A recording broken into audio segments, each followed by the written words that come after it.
So bookkeeping में भी include only the recording of business transactions, whereas in accountancy we record both. We involve both recording as well as classify करते हैं. Classification मतलब data को classify करना है, common size, comparative, cash flow statements, ये आप आगे लर्न करोगे. इसमें हम लोग अलग अलग डिवाइड करते हैं डेटा को, फिर उस पर एनालिसिस करते हैं कि अच्छा हो रहा है, बुरा हो रहा है, उस पर डिसीजन लेते हैं. So all these things are covered in accountancy. Okay, this year you don't have much of accountancy, you have only bookkeeping, so you are supposed to record the business transaction. Stage कौन से stage पे होता है? I think book keeping पहले हो जाता है, accountancy बाद में होता है. तो book keeping precedes accountancy, accountancy succeeds book keeping. Objective क्या होता है बुक कीपिंग का? What is the objective? Sole purpose to maintain records, to give the records for the purpose of decision making. Accountancy actually involves analysis and decision making from the given data. Responsibility, junior staff, senior staff, clerks records the entries, senior management takes decision based on that. Outcomes, outcomes as in bookkeeping basically उसका outcome क्या है, किस books में record होता है? तो journal and ledger में दो books में record होता है, वो उसके outcome होते हैं. journal आप लोग learn कर रहे हो, ledger आप लोग learn करोगे अभी इसके बाद. and इसका outcome क्या होता है accountancy का? फाइनेंशियल स्टेटमेंट्स बोलते हैं उसको, जो आप ईयर एंड पे बनाओगे. Final accounts, trading account, profit and loss account, balance sheet, उस पे एनालिसिस करके डिसाइड करे किया जाएगा बिजनेस अच्छा कर रहा है, बुरा कर रहा है. Period, bookkeeping gives day to day record of business transaction. We know date wise we record journal, ledger, everything. and accountancy आपका ईयर एंड पे समरी करके एक साथ जो भी डिटेल्स हैं उसको आप लर्न करके डिसीजन लेते हो एक साथ पूरे ईयर का. एनालिसिस, बुक कीपिंग में कोई एनालिसिस नहीं होता है, accountancy deals with analysis. Decision making, book keeping के बेसिस पे डिसीजन लिया नहीं जा सकता कि वो रॉ डेटा है खाली. ओके, एक जैसा बिजनेस में हो रहा है वो डेटा आपने प्रेजेंट करके दे दिया, उसको आप ग्रुप करोगे, उसको एनालाइज करोगे, अलग कॉमन साइज बनाओगे, कंपैरेटिव बनाओगे, ट्रेंड एनालिसिस करोगे, कैश फ्लो स्टेटमेंट्स बनाओगे, फाइनल अकाउंट बैलेंस शीट बनाओगे, ट्रेडिंग पीएनएल बनाओगे, उसके बेसिस पे एनालिसिस होती है. तो खाली जर्नल लेजर के बेसिस पे analysis is not that much possible. And skill required, analytical skill कुछ रिक्वायर्ड नहीं है, डिसीजन मेकिंग कुछ स्किल रिक्वायर्ड नहीं है. बुक कीपिंग में बेसिक स्किल चाहिए आपको, ओके, जो आप अभी लर्न कर रहे हो. रूल्स पता होने चाहिए, एसेट लायबिलिटी इनकम एक्सपेंस के बोलो या ट्रेडिशनल रूल बोलो. रूल्स पता हो गए तो आप कोई भी ट्रांजैक्शन रिकॉर्ड कर सकते हो. ओके, कुछ ज्यादा सुपीरियर स्किल्स की जरूरत नहीं है. accountancy, yes, you need your analytical brain, analytical mind. okay, general knowledge चाहिए, मार्केट सिचुएशन का नॉलेज चाहिए, बिजनेस का नॉलेज चाहिए, उसके बेसिस पे you can take the decision. Okay, so ये डिस्टिंक्शन बराबर से रीड करना एक बार, book keeping and accountancy. Okay, specially Mithibai, मिठी भाई always they are favorite, they have this question as favorite theory part. so और कोई कॉलेजेस में इतना थियरी नहीं पूछते हैं, सिर्फ मिठी बाई में यूनिट टेस्ट में पूछ लेते हैं, स्पेशली मिठी बाई. अकाउंटेंसी का मीनिंग हमने देखा हुआ है, not only involves recording but also decision making, analysis and all. Basis of accounting, there are 3 types of accounting methods. ये रीड करना है अच्छे से. Cash basis, accrual basis and mixed basis. Okay, जो हम लोग ट्रांजैक्शन रिकॉर्ड करते हैं वो 3 तरीके से कर सकते हैं, cash system, accrual system and mixed system. What is accrual system? Which system are we following? Remember, which system are we following? Accrual system. What is accrual system? State.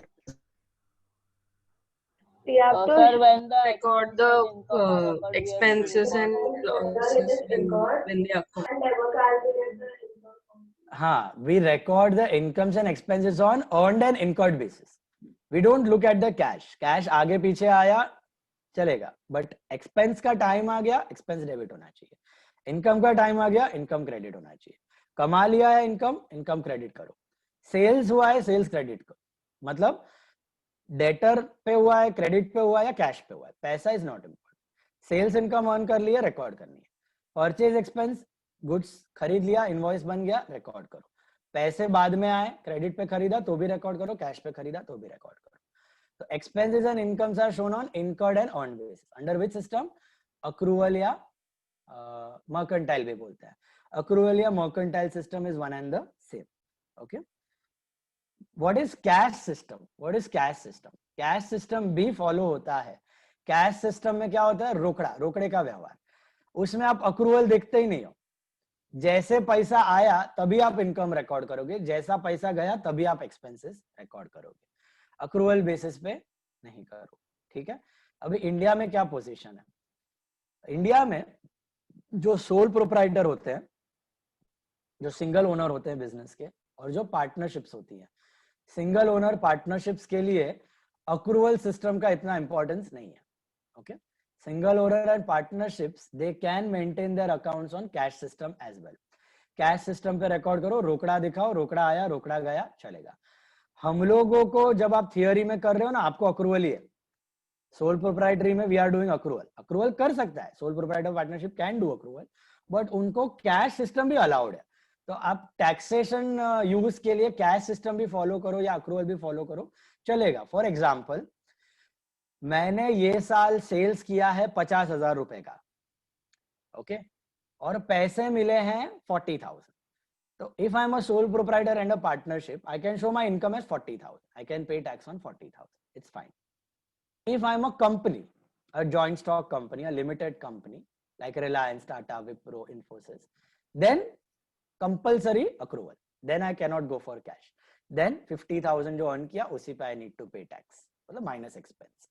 Income minus expense, accrued basis पे उसी पे I'm supposed to pay tax. Is it clear?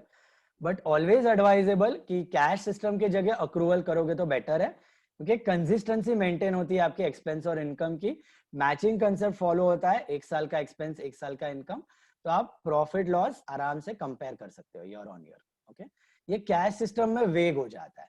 किसी साल में आप cash कम दोगे, किसी साल में ज्यादा दोगे, किसी साल में भले एक्सपेंस इनकम तो वैसे ही इनकर हो रहे हैं, खाली कैश की वजह से आपको डिस्टॉर्टेड पिक्चर हो जाएगा बिजनेस का, अच्छा कर रहा है कि बुरा। Okay, so between cash and accrual, always remember accrual system is better. Okay, and go for accrual if you know accrual system. Cash system generally वो करते हैं जिनको नॉलेज नहीं होता, टाइम नहीं होता मेंटेन करने का। ओके, वो खाली अपने सीए को पोथा थमा देते हैं कि भैया मेंटेन करो, भैया मैंने पासबुक बना दी है, पासबुक में ये कैश ट्रांजैक्शन दिख रहा है, इसके बेसिस पे आप करो, तो सीए का मगजमारी हो जाता है। तो कैश सिस्टम में क्या होता है, मीनिंग समझा दोनों का, कैश एंड अक्रूवल। कैश में incomes and expenses are recorded on cash basis. आया कैश तो रिकॉर्ड करो, गया कैश तो रिकॉर्ड करो। अक्रूवल में कैश को इंपॉर्टेंस नहीं दिया जाता। Earned and incurred, incomes earned तभी रिकॉर्ड, इनकम्स एक्सपेंसेस इनकर्ड तभी रिकॉर्ड करना है। Is that clear? Then mixed और हाइब्रिड सिस्टम में दोनों मिक्सचर हो जाता है, expenses on incurred basis, incomes on cash basis. ये इंडिया में नहीं है, खाली थियोरी के लिए आपको मिक्स्ड और hybrid. Okay, it is a mixture of both cash and accrual, not allowed in India. इधर आप कैश कर रहे हो तो कैश करना, या अक्रूवल कर रहे हो कंपनीज तो अक्रूवल ही है। Okay, so that is a mixed system. And then qualities of financial statement, that is not important right now, आपको नेक्स्ट ईयर आएगा। Reliability, relevance, understandability, comparability and all. Final accounts कैसे बनने चाहिए share holder के usefulness के लिए, not that important. नीचे आ जाओ, मॉनिटरी ट्रांजैक्शंस। ये देखो हमने देखा हुआ है, ये डेफिनेशन ऑफ ट्रांजैक्शन शीट में already, remember, transaction is an exchange of money और money is worth. It involves monetary and barter. Barter में गुड्स अगेंस्ट गुड्स, मॉनिटरी में कैश अगेंस्ट गुड्स और service. Monetary are further classified into cash and credit. All those definitions, that is same. यहाँ पे एक definition important है और ये objectives में आ भी चुका है काफी बार, entry. Can you see that? Entry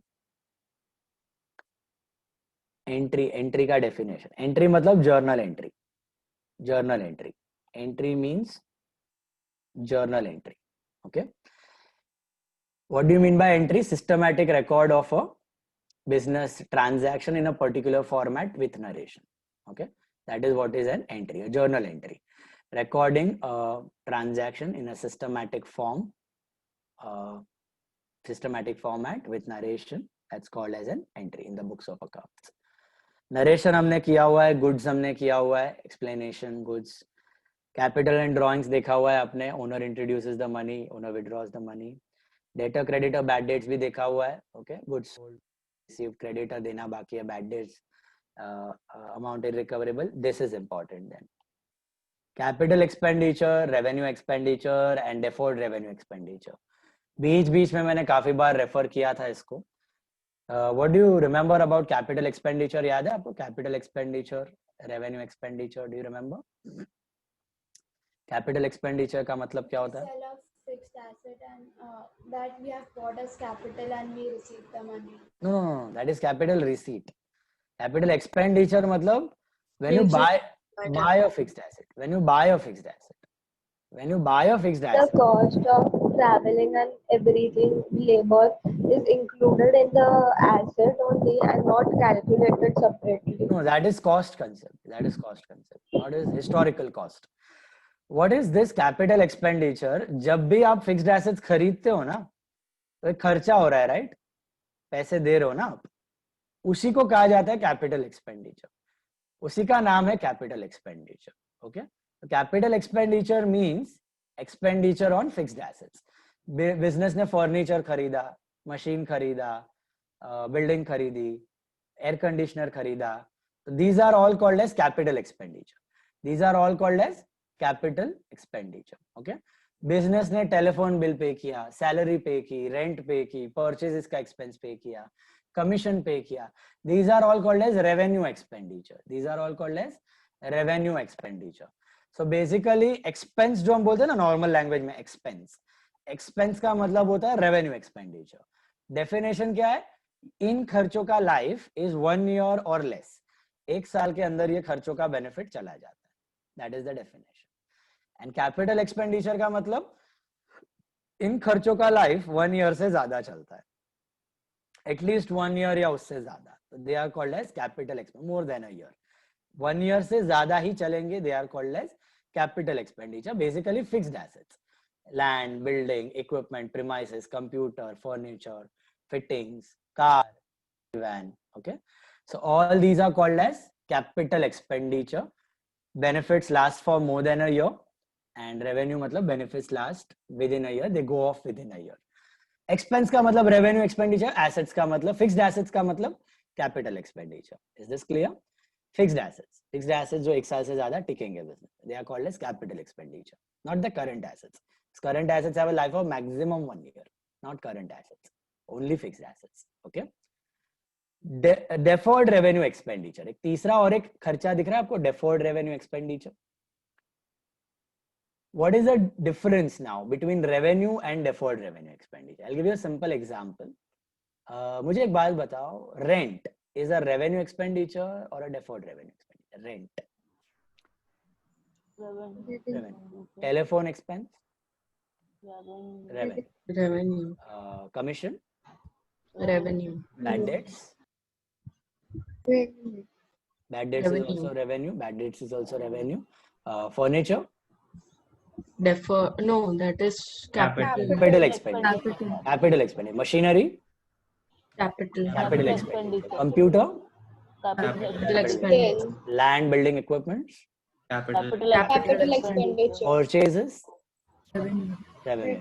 Advertisement, Revenue. expenditure. Salaries, revenue expenditure. Wages, Revenue expenditure. now advertisement. I told you just now, advertisement is a revenue expenditure, right? Because the benefits last maximum 1 year. Again and again you need to incur that to attract the customers, right?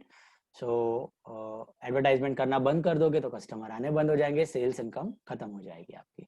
तो हर साल आपको इनकर करते रहना है, तो हर साल आपकी इनकम हो, वो हर साल का एक्सपेंस दिख जाए, बराबर है. That is what is advertisement.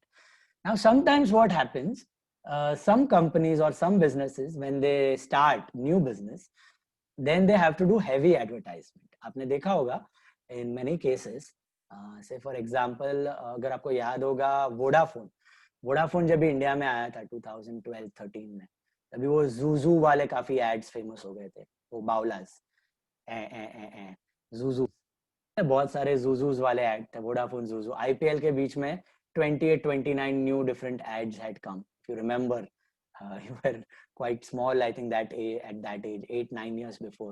Do you remember those Baulas, Zuzu, Vodafone, Zuzus? So that time, इसको Orange को take over करके हचिसन मैक्स टेलीफोन था, उसका ऑरेंज हुआ था, ऑरेंज को टेक ओवर करके वोडाफोन इंडिया में लॉन्च हुआ था। तो उसको अपना ब्रांड बहुत एस्टेब्लिश करना था, हर जगह पे ब्रांड। अभी वैसे ही 2016-17 में जियो का एड्स देखा होगा आपने, जियो वाज लॉन्च्ड इन 2016-17, वो जियो दन दना दन दन दना दन, सब कितना सारा एड्स आता था, so many cricketers, so many actors, right?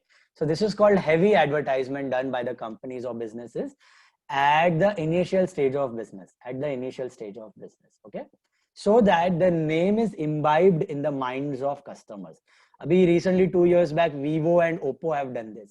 आपने अगर देखा होगा हर एक IPL, Big Boss and all the programs, awards, Vivo Oppo कहीं ना कहीं दिख रहा होगा आपको, Vivo Oppo, right? Now Vivo and Oppo both are two products of the same company, same Chinese company manufactures Vivo and Oppo. Still उसको अपना brand एकदम अच्छे से fix करना था in the minds of the customers, so that's why they don't forget it, they buy it, they come again and again. That's why they do heavy advertisement. So such heavy advertisement expense, ये heavy का मतलब क्या हुआ? Heavy का मतलब ये हुआ, अगर नॉर्मल बिजनेस 1 करोड़ रुपया स्पेंड करता है on advertisement in a year, तो ये लोग जो नया स्टार्ट कर रहे हैं टू एस्टैब्लिश द ब्रांड, ये लोग 4 करोड़ रुपया स्पेंड कर देंगे. They will spend 4 crore, 4 times the advertisement expense, just to imbibe that brand in the minds of the customers, so that customers don't forget it and they come again and again to buy the product. Once they buy it, they remember the brand and they come again and again to purchase it. So what happened now? 4 crore रुपया spend कर दिया मैंने advertisement पे. Normal expense of advertisement is only 1 crore every year, which the normal business do. But नया business ने 4 crore spend कर दिया है. तो मुझे सोच के बताओ, ये 4 करोड़ का बेनिफिट 1 साल के अंदर एक्सपायर हो जाएगा कि customer and sales will continue for at least 3-4 years due to this image? It will continue, right? आपने जियो के एड्स अभी बहुत सारे देखे थे, तो बहुत पहले पतंजलि लॉन्च 3 साल पहले, पतंजलि के काफी सारे एड्स आपने देखे होंगे. अभी एड्स काफी कम हो गए, still people are buying Patanjali products, right? Because they remember, इतना सारा एड हो गया था कि वो इम्प्रिंट हो गया था माइंड्स के अंदर. तो people still remember Patanjali sells hair oil, Patanjali sells toothpaste is good, hair oil are good, soap sell करता है, राइस सेल करता है, घी सेल करता है. तो ये सब एक बार उन्होंने क्वालिटी टेस्ट कर ली तो वो घड़ी घड़ी आएंगे अभी खरीदने के लिए प्रोडक्ट. उसको घड़ी घड़ी एडवर्टाइज अभी ज्यादा करने की जरूरत नहीं पड़ रही है. तो ऐसा कुछ हो जाता है, जब 4 करोड़ रुपया कंपनी स्पेंड कर देता है तो वो 1 साल के एक्सपेंस के अंदर नहीं दिखाता उसको क्या कहते हैं? Deferred revenue expenditure. We call it deferred revenue expenditure. It is not a capital expenditure. What is a capital expenditure? Just now we discussed. What is a capital expenditure?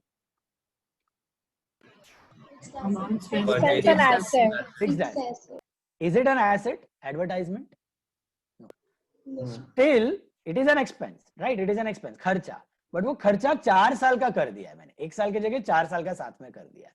तो what I will do? I will treat it like an asset. It is not an asset, but I will treat it like an asset for 4 years. और 1 साल का जो है वो मैं expense में दिखाऊंगा. मतलब at the end of this year, I will show my deferred advertisement as follows. Asset दिखाऊंगा 3 करोड़, एक्सपेंस दिखाऊंगा 1 करोड़, क्योंकि 1 करोड़ ये साल यूज किया, ऐसा बताऊंगा.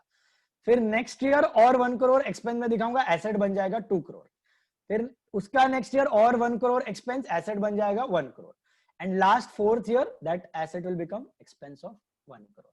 सो बेसिकली वो 4 करोड़ 1 साल का एक्सपेंस में नहीं दिखाऊंगा टू कैलकुलेट माई प्रॉफिट और loss. I will divide that expense over a period of 4 years. 1 crore over 4 years. Why so? Because उससे आया हुआ income भी is spread over 4 years. उससे आया हुआ income जो है, sales income जो है, customers आ रहे हैं, sales हो रहा है, that is also spread over 4 years. So I'm matching. Remember matching.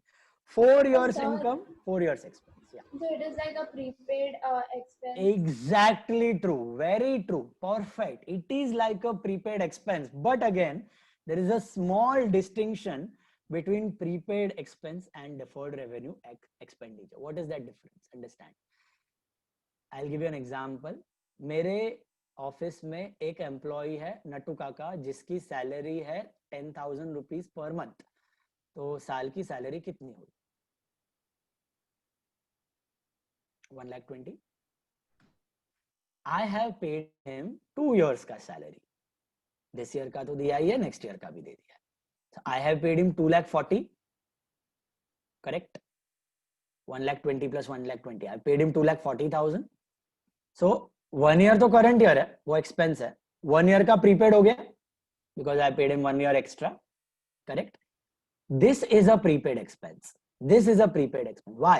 Because the amount and the time is fixed. I know that वो नट्टू काका मेरे से 12 महीने का कुछ एक्स्ट्रा पैसा नहीं मांगने वाला है. And I know कि next 12 महीने तक ये सैलरी चलती रहेगी, फिक्स चलती रहेगी. Same goes for rent. मेरा रेंट एक्सपेंस है 20,000 अ मंथ. साल का हो गया 2,40,000. I have paid for 2 years, so it becomes 4,80,000. So 2,40,000 current year expense, 2,40,000 next year prepaid expense. तो वो फिक्स है, अमाउंट फिक्स है, टाइम पीरियड फिक्स है. मतलब मुझे पता है कि 1 साल तो पूरा रेंट चलेगा और 12 महीना ही चलेगा और अमाउंट भी फिक्स है. मेरे को ज्यादा वादा कुछ देने की जरूरत नहीं है. एडवर्टाइजमेंट ऐसा नहीं है. एडवर्टाइजमेंट में आपने भले ही 4 year का स्पेंड कर दिया, लेकिन जरूरी है कि एग्जैक्ट 4 years तक कस्टमर आएंगे, एग्जैक्ट 4 years तक सेल्स होंगे. Can you predict that? Not sure. कोई नए कॉम्पिटिटर्स आ गए, कुछ इश्यू हो गया, तो एडवर्टाइजमेंट का बेनिफिट आपका 3 साल में भी एक्सपायर हो सकता है, आपका 5 साल तक भी चल सकता है, 4.5 years तक भी चल सकता है, 3.75 years तक भी चल सकता है. You don't know that. So when you are uncertain about that time period, about that limit of expense, then you call it as a deferred revenue expense. Then how do you decide कि कितना चलेगा? You review it every year. You review it every year. इस साल मेरे को लगता है 4 साल चलेगा, तो 1 year का मैंने एक्सपेंस दिखाया, 3 year का एसेट में दिखाया. नेक्स्ट ईयर वापस मेरे को लग रहा है और 3 साल चलेगा, 1 year एक्सपेंस दिखाया, 2 साल का एसेट में दिखा दिया. थर्ड ईयर आया, मुझे लगा कि नहीं भैया अभी नए कॉम्पिटिटर्स आ गए मार्केट में, मेरा एडवर्टाइजमेंट कस्टमर आएंगे अभी अगले साल, मेरे को नया करना पड़ेगा, तो वो 2 करोड़ में 1 साल के एक्सपेंस में दिखा दूंगा. The moment I realize that expenditure खत्म होने वाला है, बेनिफिट खत्म होने वाला है, I will show it as my expense of that particular year. Is it clear? So that is what is called as deferred revenue expenditure. Deferred revenue का मतलब it is not a capital expenditure, it is a revenue expense. खर्चा किया है, but खर्चा 2-3-4. I will give you one more example. आपका lawyer है, ठीक है, आपका लॉयर है जिसको आप फीस पे करते हो, legal fees. What is legal fees normally? Expense. What is legal fees? Expense, revenue expense, right. अब ये लीगल फीस समझो आपने 3 साल की पे कर दिया उस लॉयर को. आप नॉर्मली 20,000 देते हो 1 साल की, 3 साल की 60,000 दे दिया. क्या वो 60,000 करंट ईयर के एक्सपेंस में दिखाना है आपको? नहीं. You show it as a deferred revenue expense. 40,000 prepaid. 40,000 बचा हुआ एसेट के जैसा दिखाओगे, उसको कहा जाता है fictitious asset. Deferred revenue expense का दूसरा नाम है फिक्टिशियस एसेट, वो भी आगे आएगा डेफिनेशन में. फिक्टिशियस एसेट मतलब उसको वैल्यू नहीं है, काल्पनिक एसेट है, बेचोगे तो पैसा नहीं मिलेगा, तो वो फिक्टिशियस एसेट है 40,000 और खर्चा खाली 20 दिखाओगे. बट अभी सेकेंड ईयर में आपको लग रहा था कि 40,000 और 2 साल चलेगा फीस, ऐसा आपको लग रहा था. बट सेकेंड ईयर में केसेस बहुत ज्यादा हो गए, आपके कोर्ट केसेस बहुत ज्यादा हो गए, लिटिगेशन ज्यादा हो गई, तो आपको वही साल में उसकी 40,000 फीस हो गई सेकेंड ईयर में, तो वो 40,000 will become expense of second year. Then it won't last for third year. Are you getting it? So this is what is called as a deferred revenue. You are not sure whether that time period and whether that expense will last for that estimation. You are not sure. So when you are not sure, you show that expense as deferred revenue expense. Is it clear? Difference समझा prepaid और deferred revenue में? Deferred revenue में आपका time और amount certain नहीं होता, कितने time तक benefit मिलेंगे certain नहीं होता, approximation होता है, वेग आइडिया नहीं होता. ऐसा नहीं होता कि 4 साल का एडवर्टाइजमेंट है तो 1 साल में खत्म हो जाएगा, इतना वेग पॉसिबल नहीं. 4 साल का है तो may be 3 year 10 month, 3 year 11 month, 4 year 2 month, 4 year 3 month, ऐसा. Okay, that is possible in case of deferred revenue. Approximate idea है आपको. सो तीनों items clear. What are capital expenditure? Capital expenditure means expenditure incurred on fixed assets. their benefits always last for more than a year. Revenue expenditure, are they fixed assets? No, they are the expenses incurred on year basis, day-to-day basis, and their benefits last for only 1 year or less. And deferred revenue expenditure, what are deferred revenue expenditure? Are they capital expenditure? Are they fixed assets? No, they are revenue expenditure, but with a life of more than a year, maybe 3 to 4 years. बीच का है, capital और revenue के बीच का. It's like capital generally have a life of 8, 10, 12, 15 years. Revenue less than a year. Deferred बीच में 3 to 5 years is generally the life of a deferred revenue expense. Is that clear? 3 to 5 years. Then cash discount and trade discount. I think all of you know very well now. Recorded, हमने distinction भी किया हुआ है. Okay, bulk purchases, bulk sales, immediate payment, CD recorded, TD not recorded in the books. Solvent, insolvent याद है आपको, मैंने बताया था. Assets are more than or equal to liabilities. So insolvent, liabilities are more than the asset. Example दिया था negative capital loss के वजह से. तो आप बाहर वालों की liability नहीं चुका सकते. Whenever you are not able to repay outside liabilities, you will be called as insolvent. So ये भी किया हुआ है हमने. This is important. Next one you need to read. Trading concern and not for profit concerns. Normally जितने business होते हैं, हम लोग जितना accounts maintain कर रहे हैं, जितने business run होने हैं, sole proprietor partnership companies, they are all called as trading concerns. Trading concern का मतलब क्या होता है? Their motto is profits. Those businesses, those organizations which run for profits, which do activities for profits, they are called as trading concerns. They are called as trading concerns. Okay. Then what are non-trading concerns or not-for-profit concerns? Can you give me an example? There are such organizations. Sorry. Charitable institutions like NGOs, NPOs, CRY. क्या CRY का सुना होगा आपने? फिर अपना कर्मयोगी प्रतिष्ठान यहाँ पे होता है, एक माटुंगा में अगर सुना होगा तो. Then you have temple, Siddhivinayak temple, Tirupati temple. Okay, schools, government schools, municipality schools, government aided colleges, not the private ones.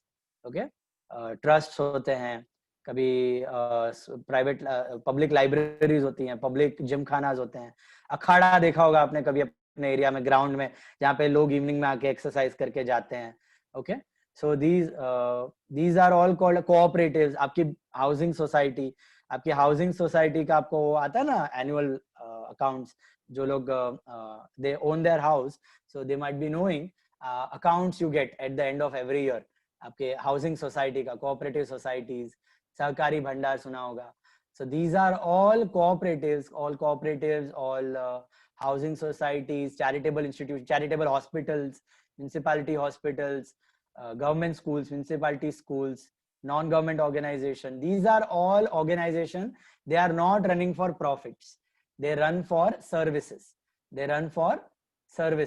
So such organizations are called as not-for-profit organizations. Is that clear?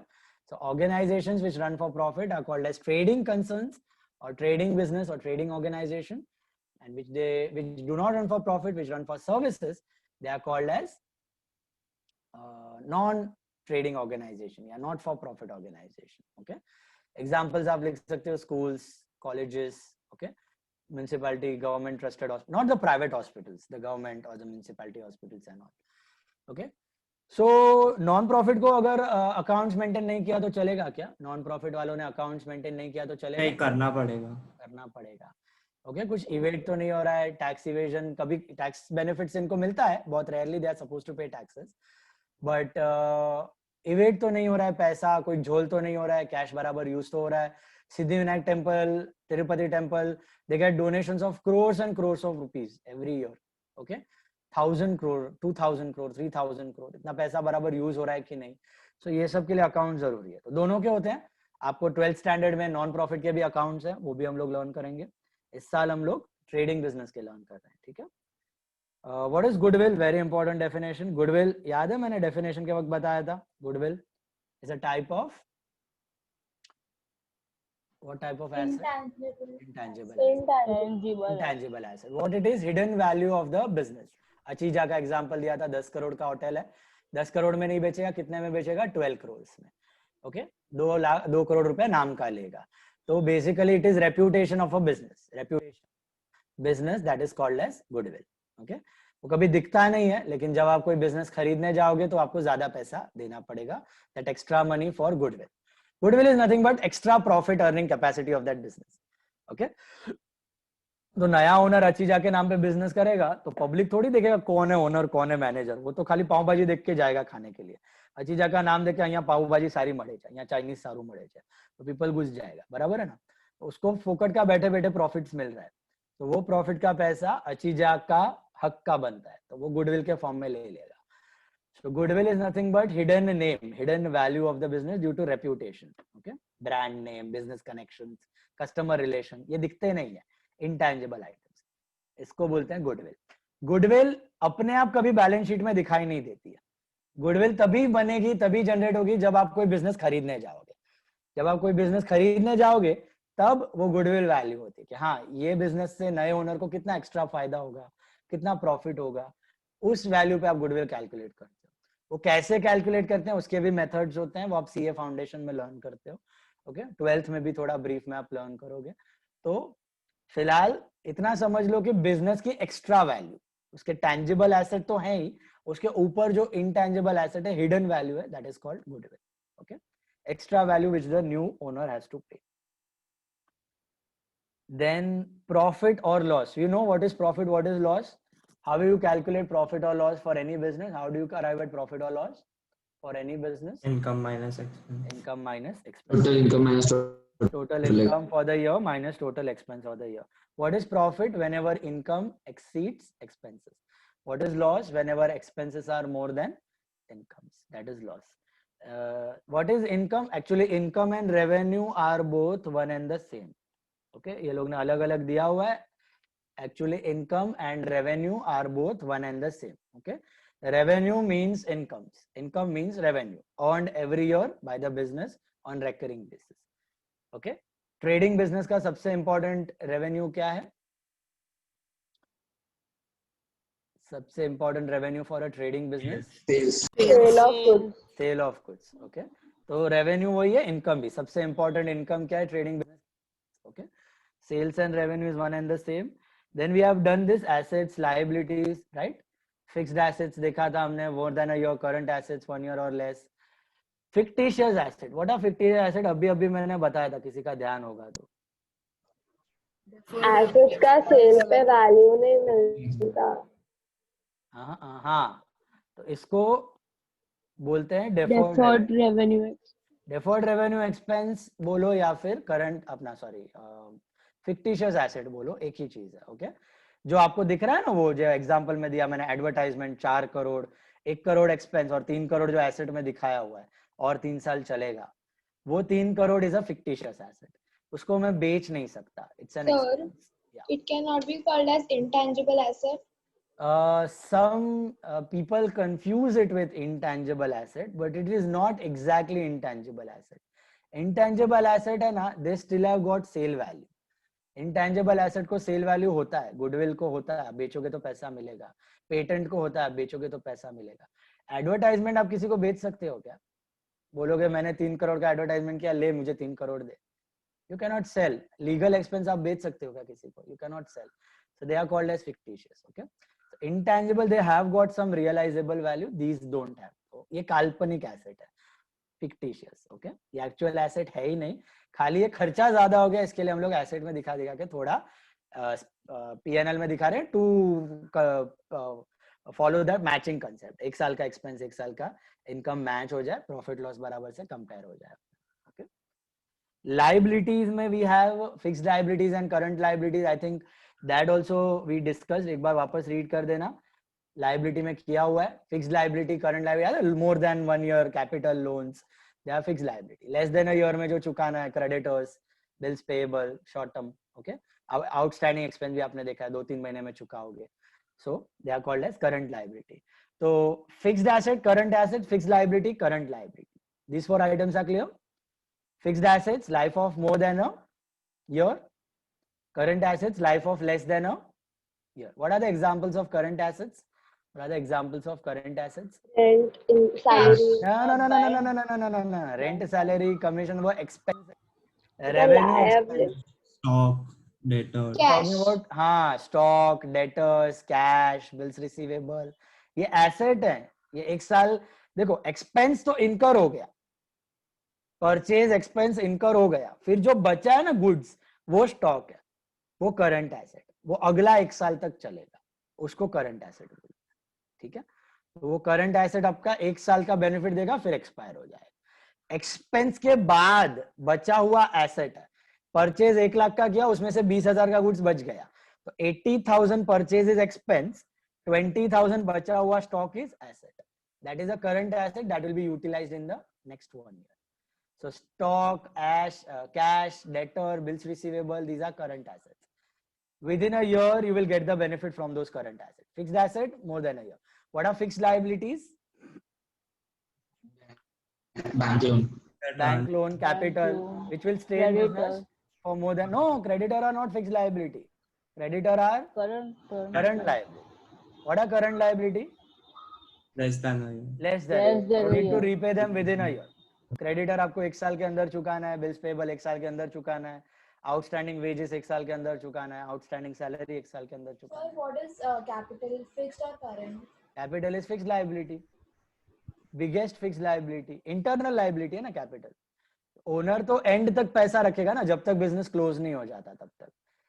जब तक business close नहीं हो जाता तब तक capital तो चाहिए चाहिए और चाहिए, वो कभी जीरो नहीं हो सकता, राइट? इम्पॉसिबल.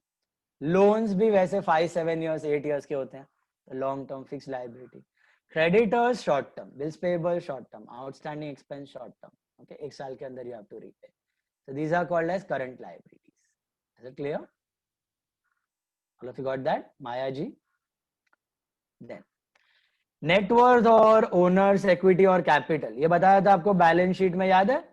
बैलेंस शीट में liability and asset, capital, external liability and asset. Total of balance sheet always remains same. So asset is equal to what? Capital plus external liability. Remember? So asset में से अगर आप external liability को minus करोगे तो क्या मिलेगा? Capital को ही क्या कहा जाता है? ओनर्स इक्विटी या नेटवर्थ.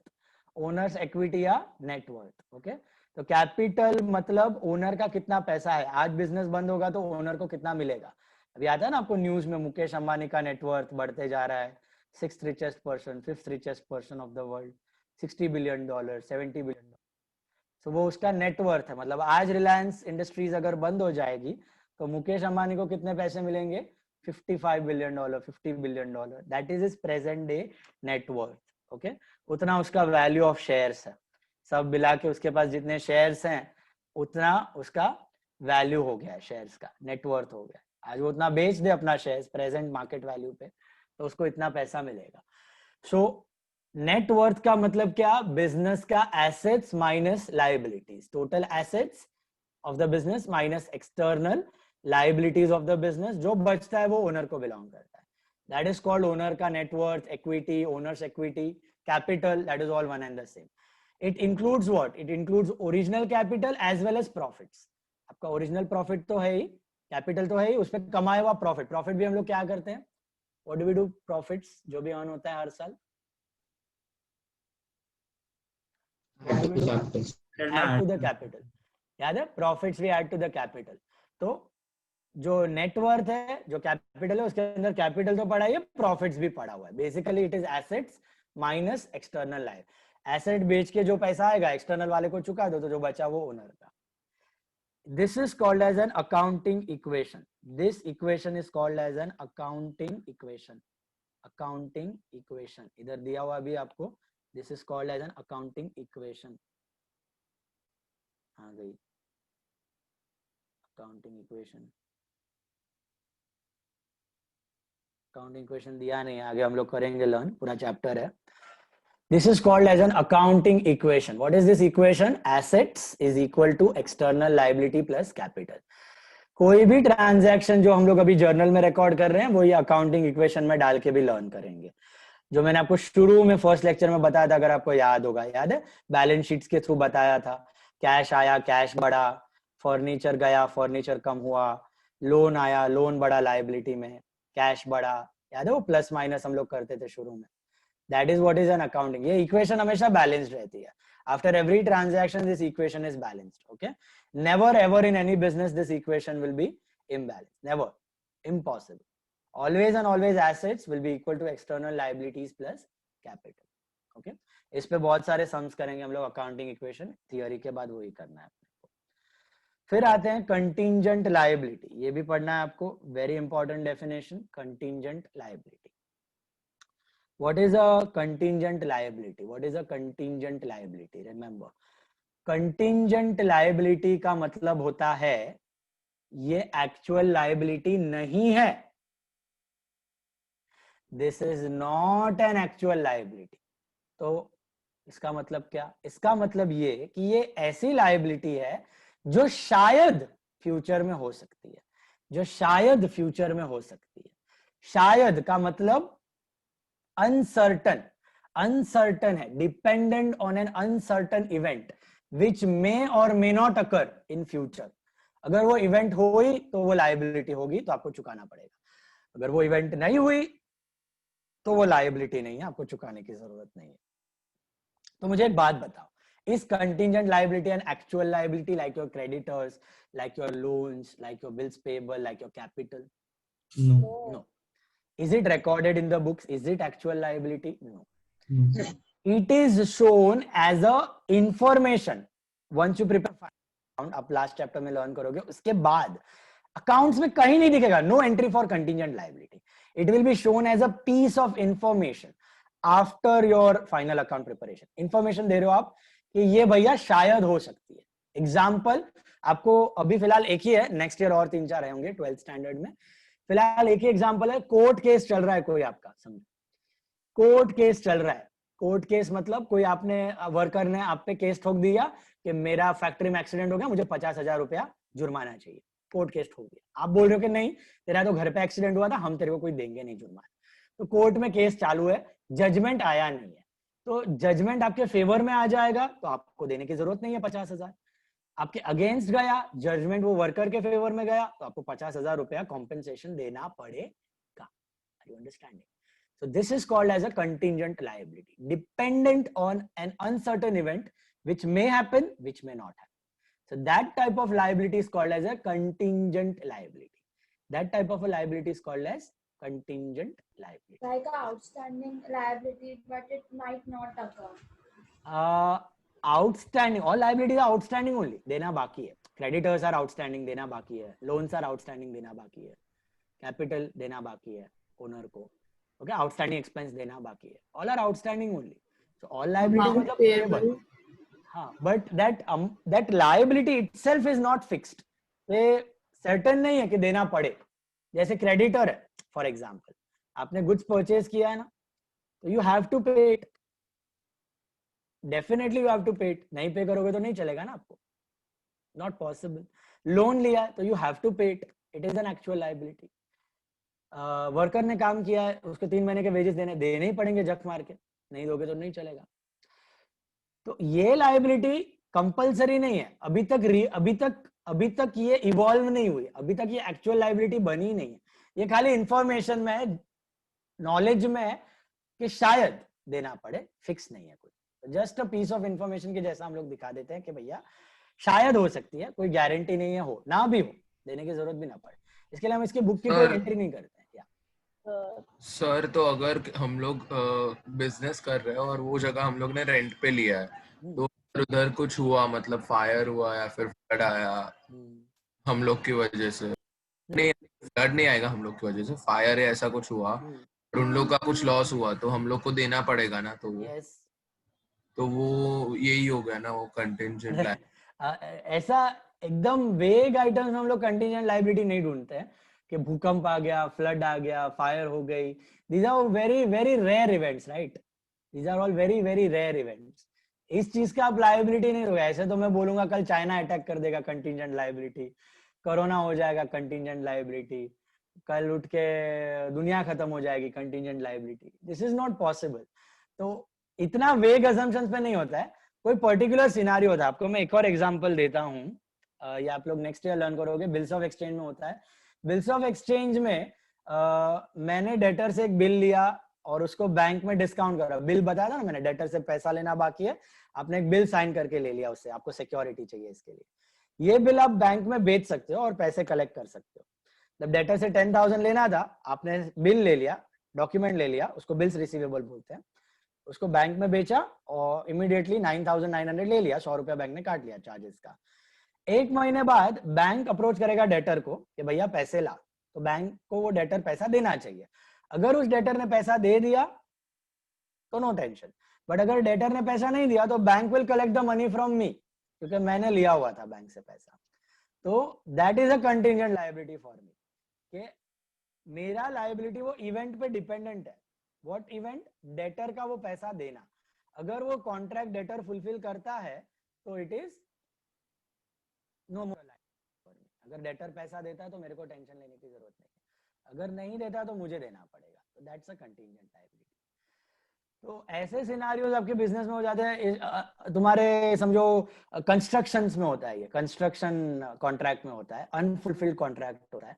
अनफुलफिल्ड कॉन्ट्रैक्ट का मतलब क्या है कि आप एक कंस्ट्रक्शन कंपनी हो, आपने बोला है कि ये ब्रिज 5 साल में रेडी हो जाएगा। सामने वाले पार्टी ने बोला ठीक है, जो आपको कॉन्ट्रैक्ट दे रही है ठीक है, रेडी कर लो। 5 साल में रेडी नहीं किया ना तो मैं आपको ठोकूंगा लायबिलिटी, एक्स्ट्रा पैसा दूंगा, आपके पैसे काट लूंगा। हमने बोला ठीक है। वो डिपेंडेंट है ऑन दैट इवेंट, क्या मैं 5 साल में वो एक्टिविटी कंप्लीट कर पाऊंगा। अगर मैं वो 5 साल में एक्टिविटी कंप्लीट कर देता हूँ then it is not a liability. अगर नहीं कर पाऊंगा कोई रीजन से, जैसे कोरोना आ गया, एक्टिव काम अटक गया, ये वो सब अभी अग्रीमेंट में है ठीक है, बट अगर नहीं है या फिर कोरोना नहीं भी आया, मेरे लेथार्जी की वजह से, मेरे स्लो मूविंग वर्क की वजह से मैं नहीं कर पाया, तो I will have to pay that liability of जो भी है decided on that contract. Okay, so this is what is contingent liability. Okay, Sir, अगर हमने bad debts is also contingent liability. no, bad debt is not a contingent. In fact, bad debt is somewhat treated like an actual liability. क्योंकि bad debt आपको बताया था, कोई भी business में आप बड़े टर्नओवर में करते हो तो 2-5% bad debt is a common item. Bad debt is a normal loss, common item, normal expense. Okay, वो कोई कंटीजेंट लायबिलिटी वो होने ही वाला है, 2-5% एक्सपेक्ट करके चलो। Okay, so these are contingent liability dependent on an uncertain event which may happen, which may not. Uncertain मतलब एकदम uncertain नहीं, तूफान, बारिश, साइक्लोन, फ्लड से मत लेना, ठीक है। somewhat within the control of business जो चल रही हैं activities उसमें। सर इंश्योरेंस प्रीमियम अगर इंश्योरेंस कंपनी से, that also I told you ना, floods, water, fire, ये सब। आग क्या आज तक कितने बार लगी आग तुम्हारे घर में, बताओ मुझे। नहीं लगी है ना, एक बार भी नहीं लगनी चाहिए। Okay, touch wood. सो ये आइटम बहुत ही रेयर, ओके, बहुत रेयर। फायर, फ्लड्स, थेफ्ट बहुत ही रेयर है। कोई बिजनेस में पानी वानी इतना भर जाता है बड़े बड़े गोडाउन में, तो ये हो जाती है liability. So you are not sure about. हाँ, अभी देखो, I will give you an example. If you are staying in Japan, there earthquakes happen on occasional basis. If you might have heard about it, Japan is a volcanic island. Volcanoes के बीच में एक island है Japan, तो उधर occasionally earthquakes होते रहते हैं। तो उनके बुक्स ऑफ अकाउंट में वो इसको कंटीजेंट लायबिलिटी बता सकते हैं कि यहाँ पे 1-2 महीने में अर्थक्वेक हुआ तो मेरे को ये चुकाना पड़ेगा, नहीं हुआ तो नहीं चुकाना पड़ेगा। Is it clear? क्योंकि वहां पे वो नेचर ऑफ लायबिलिटी बहुत ही ओकेजनल हो रही है, कभी कभार ऐसे होते रहती है बीच बीच में, 6 महीने 12 महीने अर्थक्वेक्स होते रहते हैं। ओके, सो ऐसा होना चाहिए, कोई सर्टेनिटी होनी चाहिए, कोई with in the control item होना चाहिए, तो आप दिखा सकते हो उसको contingent liability. Got it?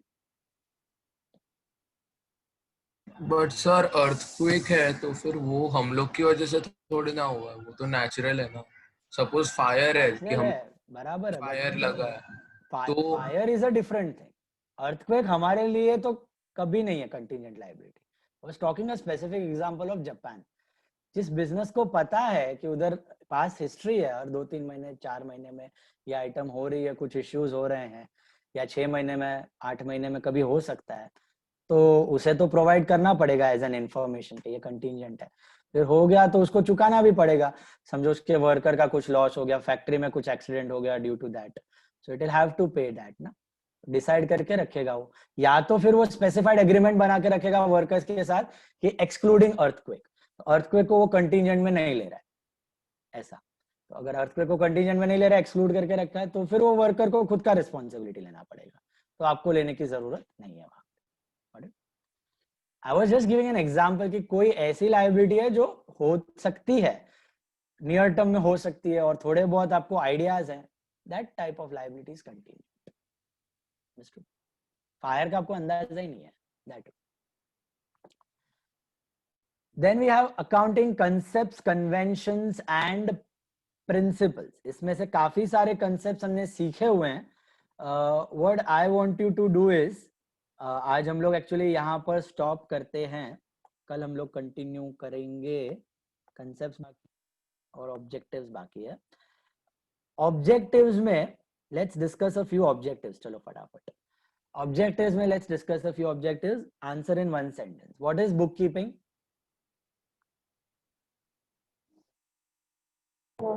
Maintaining the transactions of a recording of transactions in the given set of books. Okay, recording of business transaction day to day basis, yeah, recording of business transactions in given set of books. What is meant by goods? Commodities. the commodities in which a business deals. Commodities in which a business deals. Example लिख सकते हो अगर पूछा है तो. What is capital? Amount introduced by the owner. Amount invested by owner in the business. business. What is drawings? Amount withdrawn Amount for withdrawn by personal the use. owner Owner. for personal use. Amount withdrawn by owner for personal use from business. What is goodwill? It is the value of an intangible asset. Name या reputation of business. Name या reputation. इसका actual definition है name या reputation of a business expressed in monetary terms.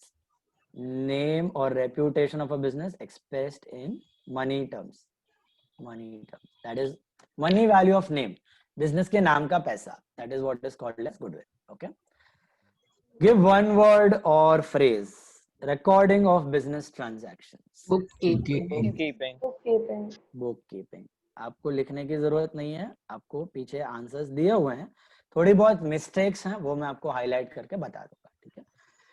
Amount invested in business by proprietor. Capital. Hope all of you are getting that.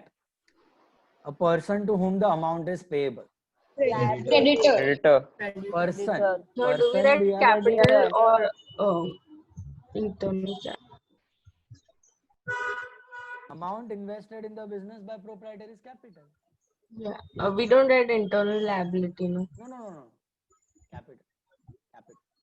Don't write internal liability. Capital is called internal liability. It is capital.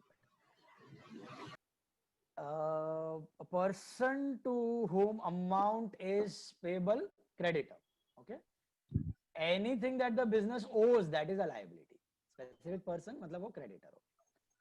Exchange between two persons. Transaction. Excess of expense over income. Profit. Loss. ज्यादा income कम हो गया. A person whose assets are sufficient enough to meet business obligations. Solvent. Business obligations मतलब liability देना बाकी है जो बाहर वालों को. तो solvent. Bookkeeping is providing all required financial information to the businessman for the purpose of. ये इधर correction है. For the purpose of. Bookkeeping. Why do you provide all the information to the management? For which purpose? क्या करता है उससे management? Decision making. Decision. Analysis and decision making. And right? Analysis and decision making. property of any description owned by the proprietor. Asset. Owned asset. Yeah, the first definition, asset. Owns. Assets which remain in the business for only short period of time and can be converted into cash easily. Current asset. Current assets. Current asset. Okay. Goods, bills receivable, debtor. Allowance is given on catalog price of, allowance matlab discount, given on catalog price of goods. Trade discount. Trade discount, TD. Catalog price म्हणजे याद है? Catalog Price. price, list price और क्या क्या नाम थे याद है? MRP. MRP, market price या gross price, हमारा favorite. तो list price, catalog price, gross price. Sorry. Sir, the seventh one in my book is different. Art and science of recording business transactions. Even in my book. Yeah, your book it is different. Okay, wait. What have they given? Art and science of recording business transactions. Art and science, that is bookkeeping. तो उसका entry पीछे bookkeeping है. पीछे answer देख लो नीचे पीछे last page पे. Answer में क्या दिया हुआ देखो 7th वाले का. Art and science of recording transactions, that is bookkeeping.